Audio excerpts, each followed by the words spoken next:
Hello everyone, this is Dr. Krishan. I am consultant ENT head and neck surgeon based in Delhi. I am co-convener at Indian Medical Association. I am author to 55 medical books. So currently we are celebrating Tinnitus Week that we celebrate from 5th Feb to 11th of Feb. So I am coming with one very common treatment options we offer to the patient. Though there are many videos by me on my YouTube platform for patients.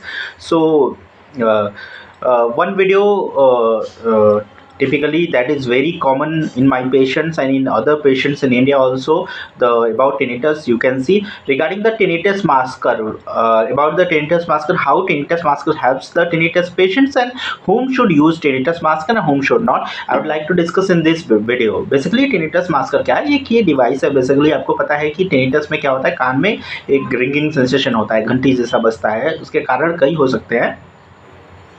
उसके कारण बहुत ढेर सारे हो सकते हैं. तो हम कारण पे नहीं जाएंगे क्योंकि इस कारण पे हमने ऑलरेडी एक वीडियो बनाया है. तो टिनिटस मास्कर क्या होता है कि ये साउंड आपको जनरेट करके देता है जो फ्रीक्वेंसी मैच करती है आपकी टिनिटस से. उसके लिए एक टिनिटस डायग्नोस्टिक टेस्ट करके होता है, वो फ्रीक्वेंसी बताता है आपकी टिनिटस का.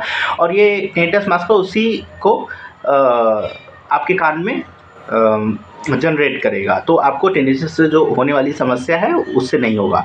दूसरा, अब पेशेंट पूछते हैं कि किन मरीज को हियरिंग एड विद मास्कर लेना है, किसको केवल मास्कर लेना है. सो अगर आपको हियरिंग लॉस है कुछ तो आप हियरिंग एड विद मास्कर लेंगे. अगर आपको हियरिंग लॉस नहीं है तो केवल मास्कर ले सकते हैं. ऐसे टिनिटस मास्कर के दूसरे फॉर्म्स भी आते हैं. फॉर एग्जांपल पिलो में होता है आपके.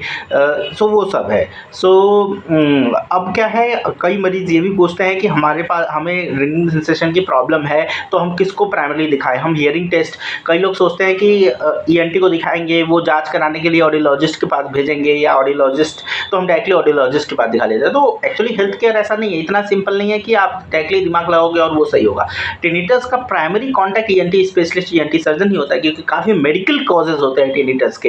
हो सकता है आपको कोई हियरिंग टेस्ट की जरूरत ही नहीं हो आपके टिनिटस में, ये आपको ईएनटी स्पेशलिस्ट बताएंगे. तो वो पूरा हियरिंग एड मास्किंग का मास्कर खरीदने का पैसा ही बच जाएगा. हो सकता है कोई ऑर्गेनिक कॉज हो, कुछ और हो सकता है कोई साइकेट्रिक प्रॉब्लम हो, तो ये भी ईएनटी वाले रूल आउट करके आपको रेफरल प्रॉपर साइकेट्रिक के पास भेजेंगे. या न्यूरोलॉजी की प्रॉब्लम हो या जो भी प्रॉब्लम हो, या ईएनटी की ही प्रॉब्लम हो जिसमें कोई हियरिंग एड की जरूरत नहीं हुई. तो टिनिटस बहुत बड़ा ब्रॉड टर्म है. ऐसा नहीं है कि हर टिनिटस में आपको हियरिंग लॉस ही होगा या हर टिनिटस में मास्कर से ही समस्या समाधान होगा. तो आपको ये बात समझना है. और जब अगर आपको घंटी बजे, और ये घंटी बजने की समस्या 40-45 साल से के बाद शुरू हो जाती है, और कुछ पर्टिकुलर ऑक्यूपेशन होते हैं. जैसे कि रिसेंटली मैं पावर ग्रिड में गया था एक गेस्ट लेक्चर में. वहाँ काफ़ी इंजीनियर्स मेरे पास आए जिनको टिनिटस की प्रॉब्लम थी.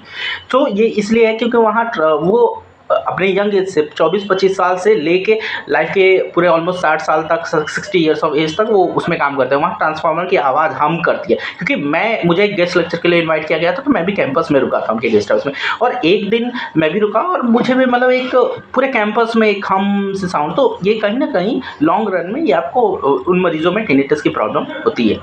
सो अगर आपको कोई भी टिनिटस की समस्या हो या कोई भी कान नाक गले की समस्या हो, आप वीडियो के डिस्क्रिप्शन बॉक्स में लिंक क्लिक करके मेरी कंसल्टेशन बुक कर सकते हैं. धन्यवाद.